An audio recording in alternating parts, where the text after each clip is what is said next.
यानी कि investment property. ठीक है। अच्छा, ये भी हमारे पास एक फिक्स एसेट ही होता है, लेकिन इसका यूज डिफरेंट होता है। जो हमारे पास बाकी दो तरह के हमने स्टैंडर्ड्स देखे, IS 16 जिसके अंदर हमने बिल्डिंग को एक्वायर करके रखा था फॉर ओन यूज। ठीक है। हम उसको डेप्रिशिएट करते थे और उसके उस हिसाब से दो मॉडल्स होते थे, कॉस्ट मॉडल, रिवैल्यूएशन मॉडल। ठीक है। और एक हमने देखा था इन्वेंट्री वाले में भी प्रॉपर्टी इस्तेमाल हो सकती है। अगर मैं बिल्डिंग्स इसीलिए बना रहा हूँ, अपनी प्रॉपर्टी इसलिए क्रिएट कर रहा हूँ कि उसको मैंने आगे बेचना है और मेरा कोई मकसद नहीं, सिर्फ सेल मकसद है, तो IS 2 में डील होता था। तो इन्वेस्टमेंट प्रॉपर्टी IS 40 में वो प्रॉपर्टी यानी लैंड या बिल्डिंग वो डील होगी जो कि मैंने इसलिए हेल्ड रखी है कि उसको, उससे या तो मैं रेंटल्स कमाऊं, कि उसको मैं किसी किराए पे लगाऊं और उसके ऊपर से रेंटल इनकम कमाऊं, या फिर कैपिटल एप्रिसिएशन, कि मैंने उसको लेके रखा हुआ है इस मकसद से कि जैसे ही इसकी मार्केट में इसकी वैल्यू बढ़ेगी मैं इसको बेच दूंगा। ठीक है। लॉन्ग टर्म पर्पज के लिए रखा हुआ है। अगर तो ये शॉर्ट टर्म पर्पस के लिए मैंने रखा होता तो ये इन्वेंट्री के तौर पे ट्रीट होता है कि इसको मैंने बेचना है। ठीक है। लेकिन कैपिटल एप्रिसिएशन अभी मेरे बेचने का इरादा नहीं है, लेकिन अगर मुझे मार्केट में अच्छा रेट मिलेगा तो मैं इसको बेच दूंगा। ठीक है। अक्सर लोग ऐसे करते हैं अपनी सेविंग्स के साथ कि उनके पास जो एक सरप्लस अमाउंट जो एक्सेस फंड्स होते हैं वो उसको कैपिटल कैपिटल में इन्वेस्ट कर देते हैं। ठीक है। उसको सेविंग के तौर पर रख लेते हैं और जब भी उनको एक अच्छा रेट मिलता है उसको बेच देते हैं। तो ये आपने फर्क याद रखना है, IS 16 में कौन सी प्रॉपर्टी डील होती है, IS 40 में कैसी प्रॉपर्टी है। IS 16 में तो खैर फिक्स एसेट सारी आ जाते हैं ना, जो कि मतलब लॉन्ग टर्म है और आपके कंट्रोल में है, वो सारी डेफिनेशन वाले। तो IS 40 में सिर्फ प्रॉपर्टी आती है, यानी कि प्रॉपर्टी में क्या होता है जनरली, लैंड या बिल्डिंग, जिसके दो मकासद हैं, या तो रेंटल या फिर कैपिटल एप्रिसिएशन, या दोनों। ठीक है। मैंने अपनी बिल्डिंग को किराए के ऊपर दिया हुआ है, लेकिन एक 2 साल बाद मुझे इसका अच्छा रेट मिलता है तो मैं इसको बेच भी सकता हूँ। तो दोनों मकासद भी हो सकते हैं। अच्छा, other than own occupied property, अगर उस प्रॉपर्टी में मैं खुद रह रहा हूँ, मैं इसको खुद इस्तेमाल कर रहा हूँ, तो वो IS 16 में डील होती है। और for sale in ordinary course of business, या मेरा ऐसी प्रॉपर्टीज को बेचना अगर मेरा बिजनेस है, तो IS 2 में इन्वेंट्री के तौर पे ट्रीट होगी। तो ये ठीक। फर्क आ गया इन्वेस्टमेंट प्रॉपर्टी का बाकी दो स्टैंडर्ड से। अच्छा, अब ये वही बता रहा है कि इस प्रॉपर्टी को आपने कंफ्यूज नहीं करना बाकी प्रॉपर्टीज के साथ। ठीक है। अगर तो मैं उसको खुद ओन कर रहा हूँ, यूज कर रहा हूँ, तो IS 16 में डील होगी। अगर मैं उसको सेल करना मेरा ऑर्डिनरी कोर्स ऑफ बिजनेस है तो IS 2 में डील होगा। और अगर मैं किसी थर्ड पार्टी के बिहाफ पे उसको कंस्ट्रक्ट कर रहा हूँ, तो हमने ये पढ़ा भी था, ये IFRS 15 में डील होता है, revenue from contract from customer. ठीक है। और फिर हमने अगर उसको लीज के लिए रखा हुआ है, तो आप ये पढ़ भी रहे हैं साथ साथ कि वो लीज में फिर उसको हम अलग से डील करके चलते हैं, हम उसमें लेस और जम बन जाते हैं। ठीक है। लेकिन अगर मेरा मकसद ये दो मकासद है कि मैं उसमें से रेंट कमाऊंगा या कैपिटल एप्रिसिएशन या दोनों, तो ये फिर IS 40 के अंदर डील होगा। Got it? जी सर। अच्छा, फिर हमारे पास dual purpose property, if a company occupies a building for business use and rent out certain floor to other companies, then portion held for rental earning. इसका मकसद ये है कि सपोज मेरे पास 3 मंजिला इमारत है, ग्राउंड फ्लोर के ऊपर मैंने अपना ऑफिस बना रखा है, और ऊपर के दोनों जो हमारे पास मंजिलें हैं इनको मैंने रेंट पे दे रखा है। तो ये जो पोर्शन होगा ये IS 40 डील करेगा, और ये वाला पोर्शन IS 16। तो एक ही प्रॉपर्टी में डिफरेंट पोर्शन हो सकते हैं। ठीक है। तो वो जो पोर्शन हमने रखा हुआ है रेंट के लिए, वो उससे हम रेंटल अर्निंग कमाएंगे। Okay sir. If a company occupies a building for business, ये वही बात होगी दोबारा। ठीक है। और इसके बाद held for rental earning IS 40, और held for business use, use का जहाँ लफ्ज आएगा तो IS 16। अच्छा, इनिशियल रिकॉग्निशन, कि कब हमने उसको रिकॉग्नाइज करना है। ठीक है। जब ये जो है आई जो इसकी डेफिनेशन है इन्वेस्टमेंट प्रॉपर्टी को वो मीट करेगा जो हमने ऊपर पढ़ी है, ऐसी जो कि रेंट के लिए है या फिर कैपिटल एप्रिसिएशन के लिए है, या दोनों के लिए है। और बाकी दोनों जो है वो IS 16 वाली ही क्राइटेरिया है, वही कंडीशंस हैं कि अगर उससे प्रोबेबल इकोनॉमिक बेनिफिट मिल सके मुझे फ्यूचर में, या और उसकी कॉस्ट मेजरेबल और रिलायबली, तो उसको फिर मैं एज ए ट्रीट करूंगा इन्वेस्टमेंट प्रॉपर्टी। इसको कहते हैं इन्वेस्टमेंट प्रॉपर्टी। तो IS 40 में जो प्रॉपर्टीज हैं, लैंड या बिल्डिंग, इनको इन्वेस्टमेंट प्रॉपर्टी कहेंगे, तो आगे सवाल भी करेंगे तो मैं यही वर्ड यूज करूंगा, जिस तरीके से हम पीपीई का लफ्ज यूज करते थे आईएस 16 में। ठीक है। अच्छा, अगर हमने इसको एक्वायर कर लिया है और सब्सिक्वेंट खर्चे कर रहे हैं, तो वो आपको पता है कि दो खर्चे दो तरह के होते हैं, रेवेन्यू एक्सपेंडिचर, वो एक्सपेंस आउट होते हैं जो छोटे मोटे खर्चे होते हैं, और कैपिटल एक्सपेंडिचर जो कि उसकी एसेट की कंडीशन को इम्प्रूव कर दें या एनहेंस कर दें, ठीक है, वो उसके में कैपिटलाइज होते हैं। फिर उसके बाद इनिशियल मेजरमेंट, शुरू में कैसे इसको रिकॉग्नाइज करना है, तो कॉस्ट के ऊपर, कॉस्ट में परचेज प्राइस आ जाती है और ट्रांजैक्शन कॉस्ट, ठीक है, कमीशन एजेंट जितने भी वो डायरेक्टली एट्रीब्यूटेबल खर्चे होते हैं, लीगल चार्जेस। फिर सब्सिक्वेंट, अच्छा, हमने देखा था कि आईएस 16 में दो मॉडल्स थे, एक था कॉस्ट, एक था रिवैल्यूएशन मॉडल। इसमें रिवैल्यूएशन का नाम बन जाता है फेयर वैल्यू मॉडल, और कॉस्ट उसमें है ही है। तो कॉस्ट मॉडल और fair value model, cost model वही cost minus accumulated depreciation minus accumulated impairment loss, तो कैरिंग अमाउंट आती है, हर साल हम उसको अपनी बैलेंस शीट के अंदर एसओएफपी के अंदर रिप्रेजेंट करते हैं। फेयर वैल्यू मॉडल में ये होता है कि हम ना डेप्रिसिएशन रिकॉर्ड करते हैं, ठीक है, ठीक। ना इम्पेयरमेंट करते हैं, ठीक है, ये डिफरेंट है रिवैल्यूएशन से, क्योंकि रिवैल्यूएशन मॉडल में हम डेप्रिशिएट करते थे एसेट को स्टिल, लेकिन इसमें ना डेप्रिसिएशन होगी ना इम्पेयरमेंट होगी, ठीक है, इसमें सिर्फ हर साल मैंने फेयर वैल्यू से अपनी प्रॉपर्टी को जज करना है कि फॉर एग्जांपल साल के शुरू में मेरी 300 की प्रॉपर्टी थी, अब 400 की होगी है, तो 100 का गेन आ गया, ठीक है। तो investment property under this model will be measured at fair value on every reporting date, जो भी सवाल आपको बताएगा जो भी रिपोर्टिंग डेट होगी उसके ऊपर आप इसको मेजर करोगे ऑन इट्स फेयर वैल्यू, और जो भी उसके अंदर प्लस माइनस होगा, गेन या लॉस होगा, वो पीएनएल के अंदर जाएगा फेयर वैल्यू गेन के नाम से। तो इसकी एंट्रीज भी दी हुई है, अगर गेन आता है तो इन्वेस्टमेंट प्रॉपर्टी डेबिट और फेयर वैल्यू गेन क्रेडिट, और ये क्या होता है हमारे पास पीएनएल में जाता है। और लॉस आता है तो फेयर वैल्यू लॉस जो कि एक्सपेंस होता है वो पीएनएल में लॉस के तौर पे डेबिट, और investment property credit, investment property की वैल्यू मैंने कम कर दी, और जो है अगर गेन में आया था तो मैंने इंक्रीज कर दी, ठीक है, और ये आखिर में वही बात है कि डेप्रिसिएशन नहीं होगी फेयर वैल्यू मॉडल। ये समझ आया? जी सर। अच्छा, नेक्स्ट हमारे पास एक सवाल है, इसमें हम सवाल में देख लेते हैं कि फेयर वैल्यू और कॉस्ट मॉडल में डिफरेंस कैसे आता है, ठीक है।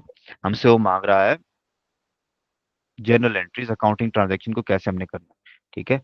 तो एबीसी लिमिटेड, ठीक है, कॉस्ट मॉडल यहाँ कर लेते हैं, फिर वहाँ कर लेते हैं।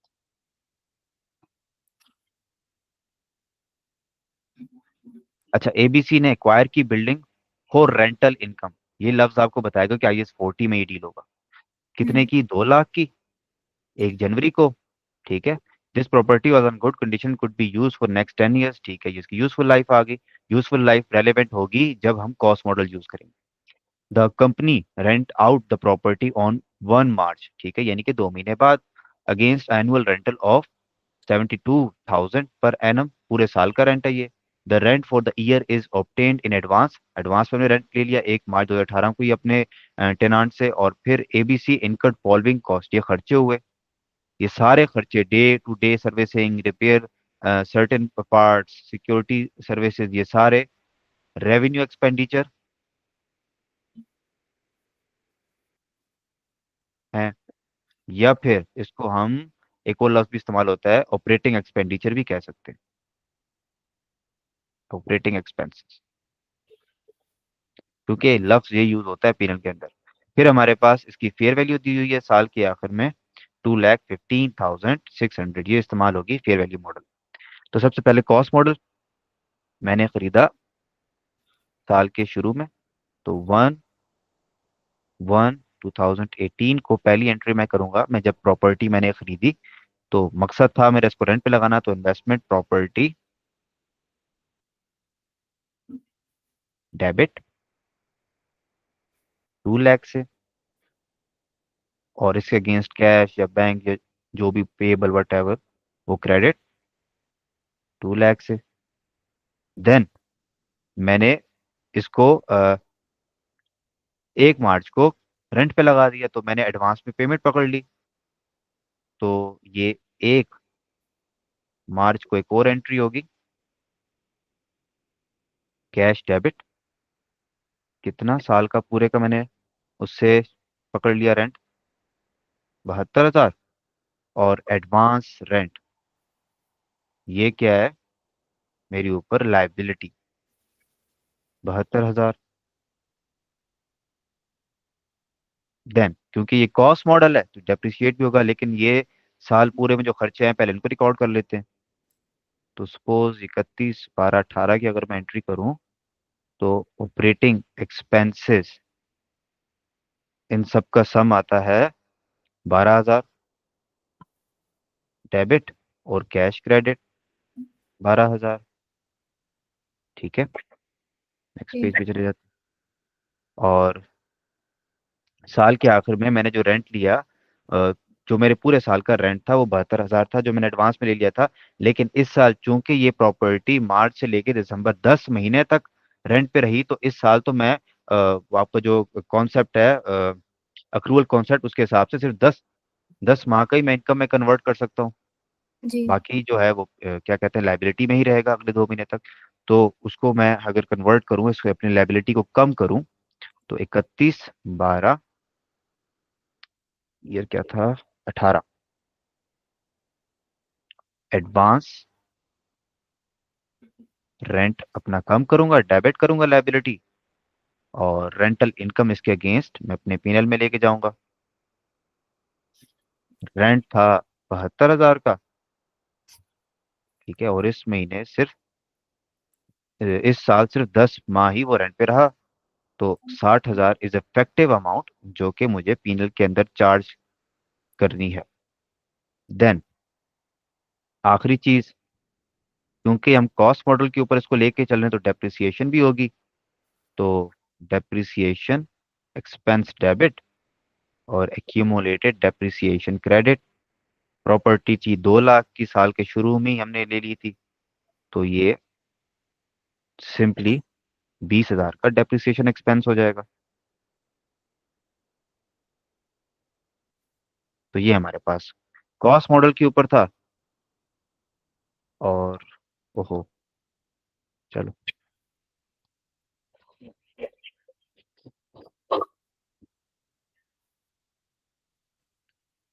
खैर, अब हम देख लेते हैं कंपैरिजन फेयर वैल्यू में। फेयर वैल्यू मॉडल, सबसे पहले खरीदने की एंट्री सेम होगी, मैं थोड़ा शॉर्टकट करता हूँ। Investment property debit 2 lakh, cash credit at beginning of the year on 1st January 18, then I got rent in advance, cash debit 72,000, and advance rent credit as a liability 72,000. Then I paid some operating expenses throughout the year amounting to 12,000, and I gave cash in against. और इसमें इस model में depreciation नहीं होती, तो इसमें हम simply अब कंपेयर करेंगे कि हमारी जो वैल्यू प्रॉपर्टी की थी वो हमारी किताबों में थी। अ, अच्छा हाँ, रेंटल की इनकम भी एक रहती है कि हमने जो कन्वर्ट करना है 60,000 से।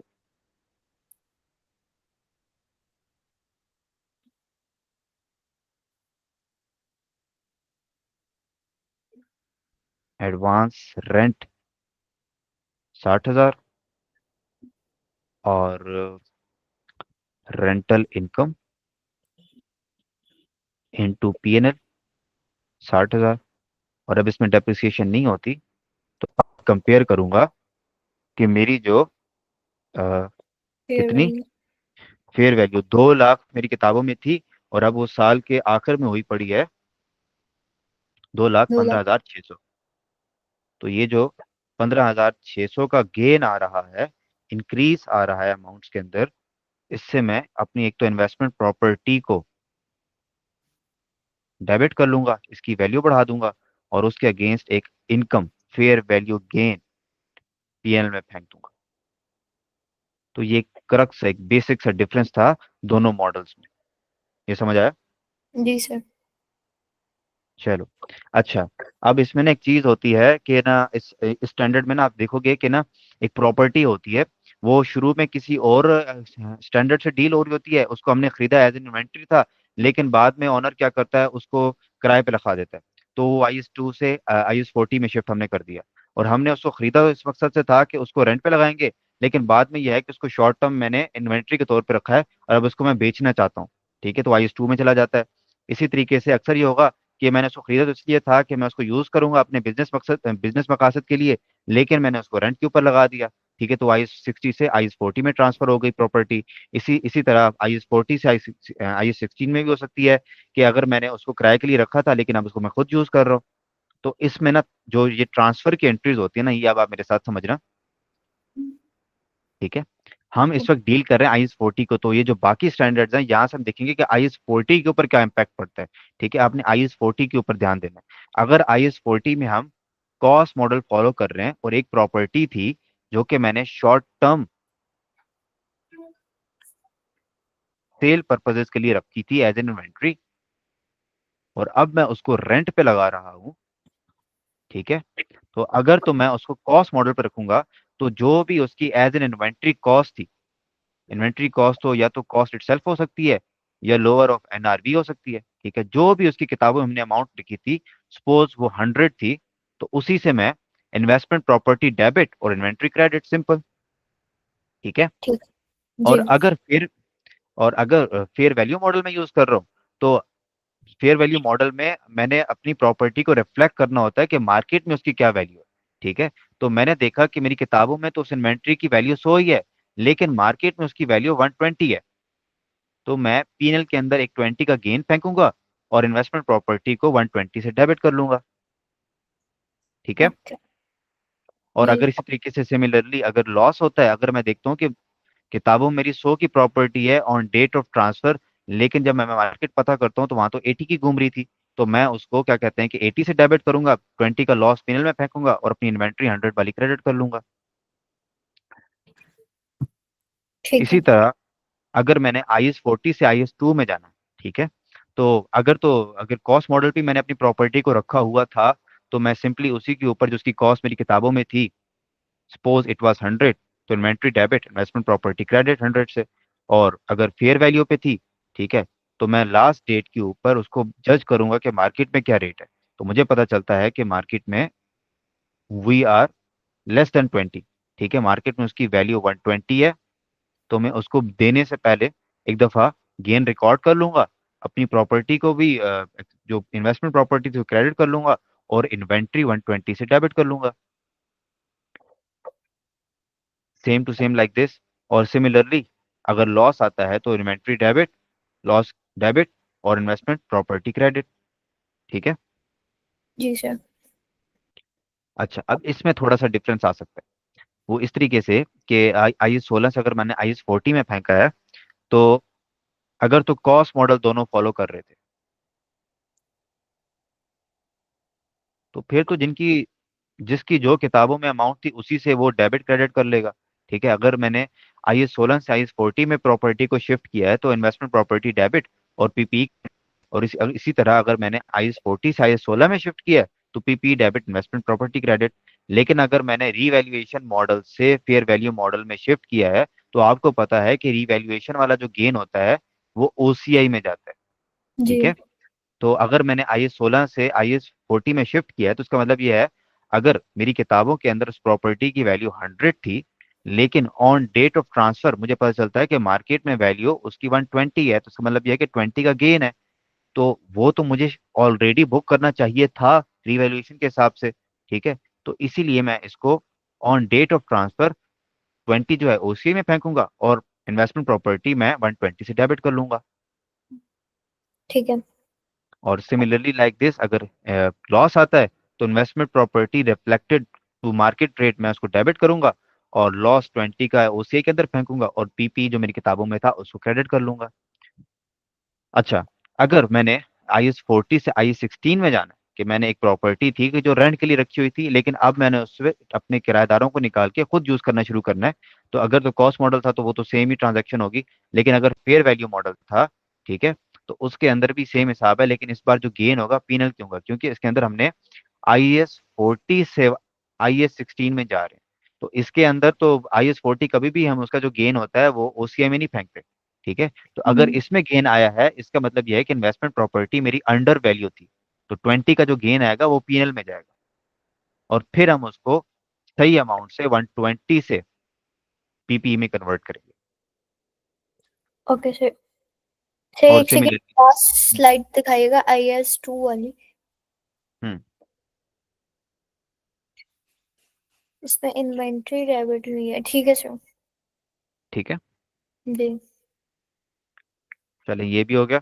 अच्छा, इसके अलावा डी रिकॉग्निशन, ये तो IAS 16 वाली बात है कि दो तरीके हो सकते हैं कि जिससे हम किताबों से अपने इन्वेस्टमेंट प्रॉपर्टी को डिस्पोज कर सकते हैं, डी रिकॉग्नाइज कर सकते हैं।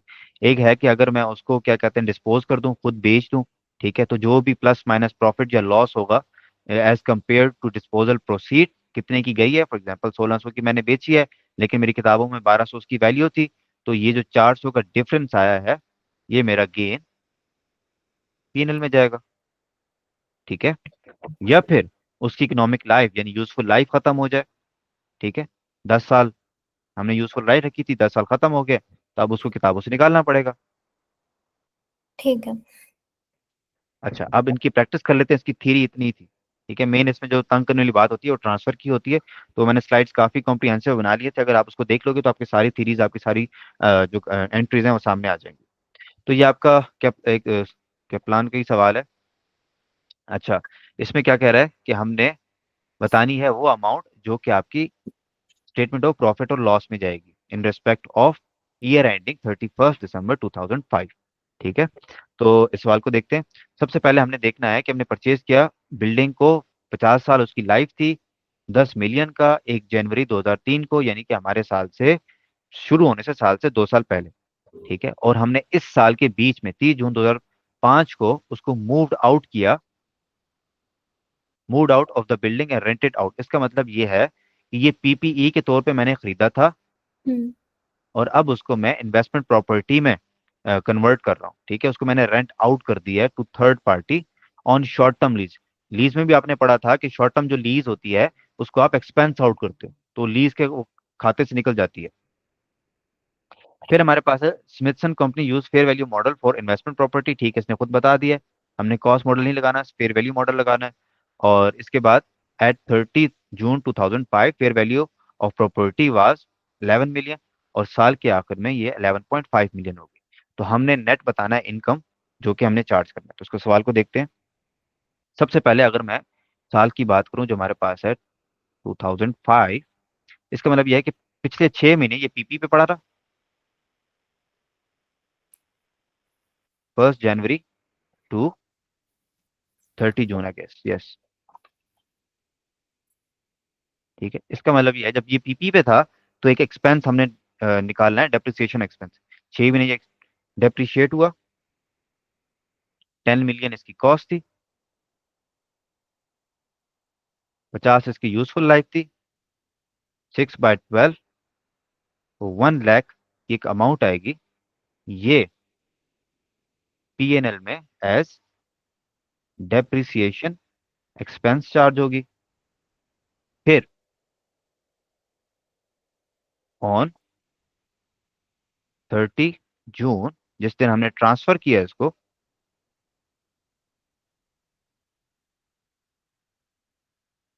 ट्रांसफर डेट, अब इसको हमने ट्रांसफर करना है। अगर तो कॉस्ट मॉडल होता, ठीक है, तो हमने सिंपली जब जितनी अब तक इसकी कैरिंग अमाउंट होती उसको हम उठाते, और उसी को हमने क्या करना था, इन्वेस्टमेंट प्रॉपर्टी डेबिट और PPE क्रेडिट।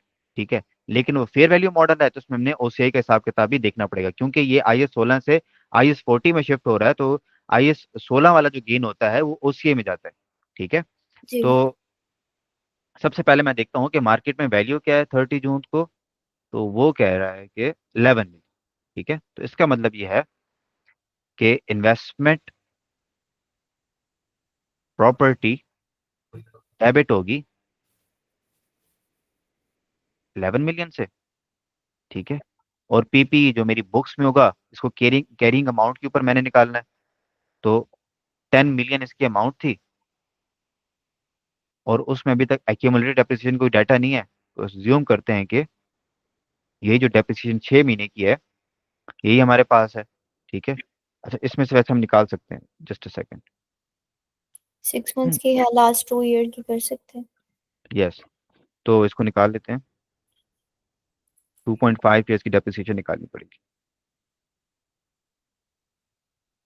तो ये ऐसे होगा,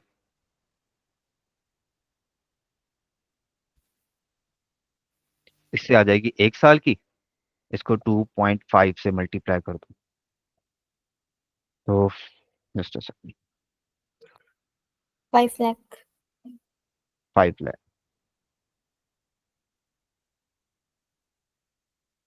5 लाख, हाँ ठीक है।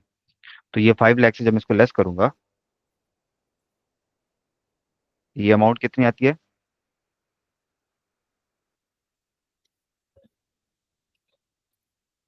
95 लाख, 9.5 मिलियन। हाँ ठीक है। और जो बैलेंसिंग अमाउंट होगी वो गेन में चली जाएगी,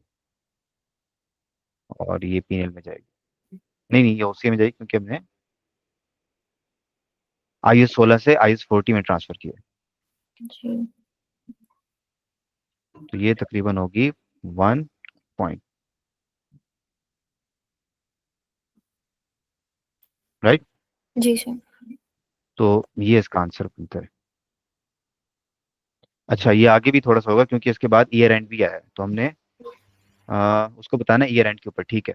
गेन। तो ईयर एंड के ऊपर जो हमारी किताबों में इन्वेस्टमेंट प्रॉपर्टी पड़ी थी 11 मिलियन की, अब इसकी वैल्यू हो गई है 11.5 मिलियन। तो इसका मतलब यह है कि 5 लाख का एक और गेन आ गया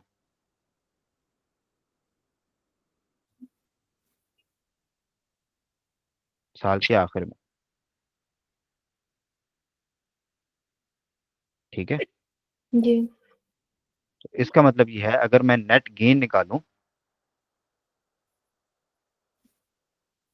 पीएनएल में तो 5 लाख ही नहीं जाएगा। हाँ पीएनएल में तो 5 लाख ही जाएगा ना, लेकिन वो कह रहे हैं नेट गेन, इसका मतलब यह है कि ये इससे में से ना लेस करना पड़ेगा। 1 मिनट।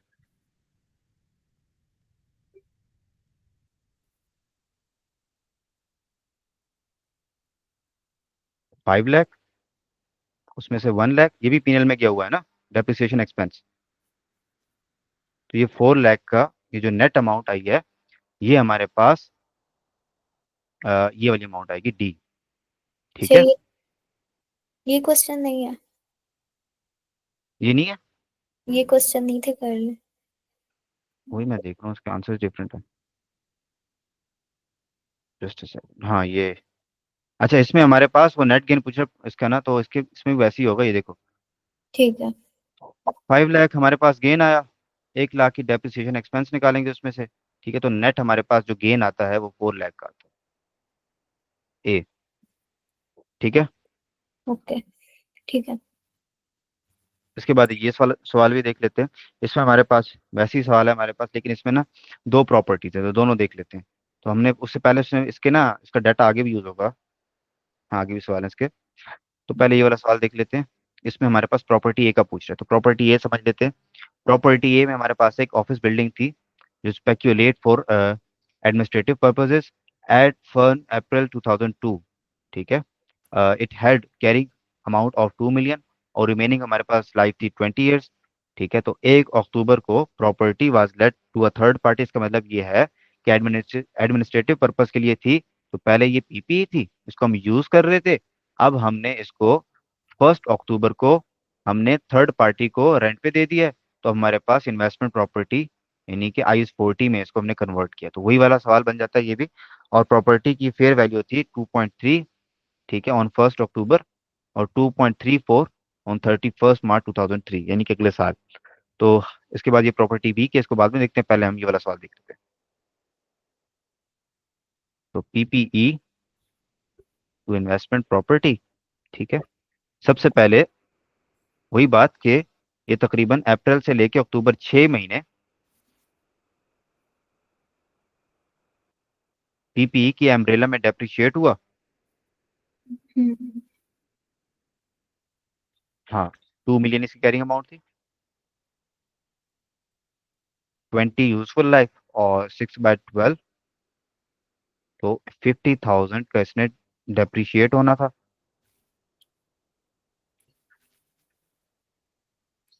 ठीक है। और फिर हमने 1 अक्टूबर को इसको हमने ऑन इट्स फेयर वैल्यू क्या है 1 अक्टूबर को? 2.3 मिलियन। तो इन्वेस्टमेंट प्रॉपर्टी 2.3 मिलियन से डेबिट, और PPE on it's carrying amount. अच्छा, हमने इसको खरीदा ही, इसने बता दी ना, कैरिंग अमाउंट भी बता दी उसने, तो इसका मतलब ये है कि ये ऑलरेडी अपनी एक्यूमुलेटेड डेप्रिसिएशन लेस करके यहाँ तक आई हुई है। तो इसका मतलब ये है कि अगले 6 महीने की मैंने बस इसमें से निकालनी है, तो मेरे पास नेट कैरिंग अमाउंट आ जाएगा ऑन 1 अक्टूबर। तो 2 मिलियन जो 1 अप्रैल को इसकी कैरिंग अमाउंट थी, और ये मजीद 50,000 से डेप्रिशिएट हुई, और अब ये 1.95 मिलियन इसकी कैरिंग अमाउंट है ऑन 1 अक्टूबर। तो बैलेंसिंग जो अमाउंट होगी, as we are moving from IS 16 to IS 40, वो OCI में जाएगा, और वो गेन बनता है तकरीबन 3,50,000 का। ठीक है। जी। तो हमारे पास जो प्रॉपर्टी ए है, उसकी हमने 3,50,000 का गेन OCI में फेंकना है, ये हमसे पूछ रहा था। ये समझ आया सवाल?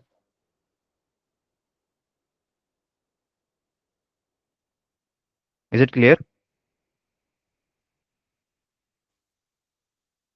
हेलो?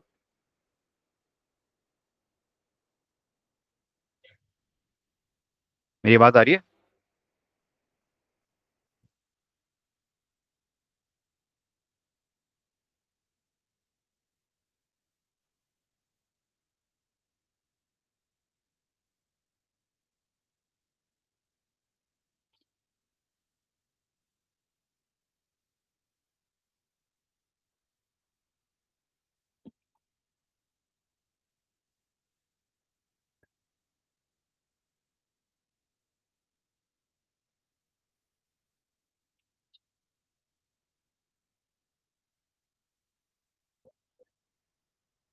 हेलो?